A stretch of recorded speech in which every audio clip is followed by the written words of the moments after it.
Good morning, students. Now, as you can see, this lecture is based on channel allocation problems in computer network. This is a part played by the MAC sublayer of the data link layer in the OSI model. So we start with this session by talking about channel allocations. Now, when there are more than one users who desire to access a shared network channel, an algorithm is deployed for channel allocation among the competing users. That is, जब एक ही network पर एक से ज़्यादा station compete करते हैं एक दूसरे से फॉर ट्रांसमिशन पर्पसेस साइमल्टेनियसली, तो किस स्टेशन को कौन सा चैनल एलोकेट किया जाए? That is the main concern of the channel allocation problem. The network channel may be a single cable or an optical fiber connecting multiple nodes or a portion of the wireless spectrum. Channel allocation algorithms allocate the wired channels and bandwidths to the users who may be base stations, access points, or terminal equipments. Channel allocation is a process in which a single channel is divided and allotted to multiple users in order to carry user specific tasks. अलग अलग लोगों को अलग अलग bandwidth allot करना और simultaneous access provide करना is the major key role of the channel allocation algorithm. The user's quantity may vary every time the process takes place. If there are n number of users and channel is divided into n equal size sub-channel, each user is assigned one portion.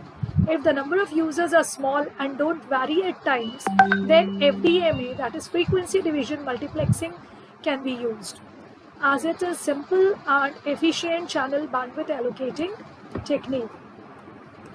Channel allocation problem can be broadly classified under two headings. One is static channel allocation and the other one is dynamic channel allocation.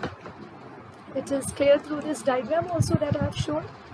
Now we'll first of all talk about static channel allocation scenario. In static channel allocation scheme, a fixed portion, static है मतलब change नहीं हो रहा है, it is once and for all fixed. A fixed portion of the frequency channel is allocated to each user. If you remember in the last session, we have talked about this as an intro of channel allocation problem, wherein I have explained FDM in short. That is, I have taken up an example of radio stations, that various radio stations, okay, they are functioning simultaneously. For example, you have Red FM working at 93.5, 92.3 is Radio Mirchi, or let's say 91.8 is Radio City, or 100.7 is the frequency at which the AIR FM is broadcasting. तो ये जो numbers हैं degrees में, ये frequencies हैं, इस frequency की bandwidth पर आप ये particular station का programs या music या news सुन सकते हैं. तो ये channel allocated है और ये change नहीं होता. Once assigned, it is once and for all fixed. So that is the classic example of static channel allocation, where a fixed portion of frequency is allotted to each user. For n competing users, the bandwidth is divided into n channels using FDM. In most cases, the size of the channel is equal. Each of these channels is assigned to one user. Her frequency एक particular station को allotted होती है जिस पे उसके programs broadcast होते हैं. This scheme is also referred as fixed channel allocation or a fixed channel assignment scheme. In this allocation scheme, there is no interference between the users since each user is assigned a fixed channel. However, it is not suitable in a case of large number of users with variable bandwidth requirements. Okay, now next we'll talk about the advantages and disadvantages of static channel allocation. As you can see, static allocation scheme is suitable only for situations where there are small number of fixed users having a steady flow of uniform network traffic. This allocation technique is simple, and so the additional overhead of a complex algorithm need not to be incurred. So these are the advantages of static allocation scheme. Besides, there is no interference between the users since each user is assigned a fixed channel which is not shared with the others. And if you remember, मैंने कुछ guard cells की बात की थी interpadding की, तो वो भी एक key role play करते हैं in minimizing the interference amongst the channels frequency itself. Okay, now when we talk about the disadvantages of static allocation scheme, most real life network situations have a variable number of users. ये एक disadvantage है क्योंकि हर वक्त आपको fixed number of users मिले ज़रूरी नहीं. Usually a large in number with the bursty traffic. If value of n is very large, the bandwidth available for each user will be very less. So this will reduce the throughput if user needs to send a large volume of data once in a while. So ये एक इसका disadvantage है. It is very unlikely that all the users will be communicating all the time. However, since all of them are allocated fixed bandwidths, the bandwidth allocated to non-communicating users will be wasted. So this is another disadvantage of fixed channel allocation scheme. And third is, if the number of users is more than n, then some of them will be denied service, even if there are some unused frequencies. So ये तीन disadvantages की हमने बात करी और इन तीनों disadvantage को दूर करने की कोशिश करी गई है in dynamic channel allocation scheme. In this we say frequency bands are not permanently assigned to users. First.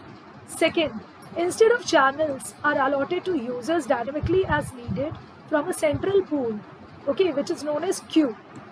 The allocation of channel is temporary, it is not fixed, and the distribution of channel to be contending users is based upon the distribution of users in the network and the offered traffic load. Load ज़्यादा है, कम bandwidth allot होगी, load कम है, ज़्यादा space ले लो, मुझे क्या करना? So that is the modus operandi of dynamic channel allocation. The allocation is done considering a number of parameters so that the transmission interference is minimized. The allocation scheme optimizes the bandwidth usage and the result is faster transmission. Dynamic channel allocation is further divided into centralized and distributed allocation.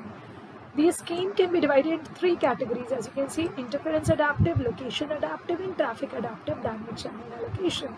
That is, जो concern area accordingly हम वो scheme ले लेते हैं. All these schemes evaluate the cost of using each available channel and allocates the channel with the optimum cost, जिससे कि minimum wastage हो और maximum throughput मिले हमें हमारी bandwidth का. कोई भी bandwidth waste ना हो. जब कोई नॉन कम्युनिकेटिंग चैनल है तो उसकी जगह लेके हम किसी ज़्यादा लोड वाले चैनल को एलोकेट कर दें so that we can minimize the wastage of bandwidth, जो कि सबसे बड़ा डिसएडवांटेज था in case of static channel allocation scheme. Now when we talk about the advantages of dynamic channel allocation scheme, this dynamic channel allocation scheme allots channels as per the need. This results in optimum utilization of the network resources. There are less chances of denial of services and call blocking in case of voice transmission. These schemes adjust bandwidth allotment according to the traffic volume and so are particularly suitable for bursty traffic. That is, जब load ज़्यादा होता है तो static की जगह dynamic channel allocation ज़्यादा beneficial होता है. The only disadvantage associated with this is that it increases the computational as well as storage load on the system. Complex algorithms are needed in the case of dynamic channel allocation, जिसकी वजह से computational need of the network resources is increased. And जिसकी वजह से हमारा storage load भी बढ़ जाता है. So बहुत सारे factors हैं जो कि हमें ये ध्यान में रखने पड़ते हैं at the time of allocating the channels. Whether we should go for fixed channel or whether we should go for dynamic channel. It depends totally on the scenario and the traffic load of the network. I hope by this lecture the working of static channel allocation scheme and dynamic channel allocation scheme is clear to each one of you. Okay, and that's all for today. Thank you.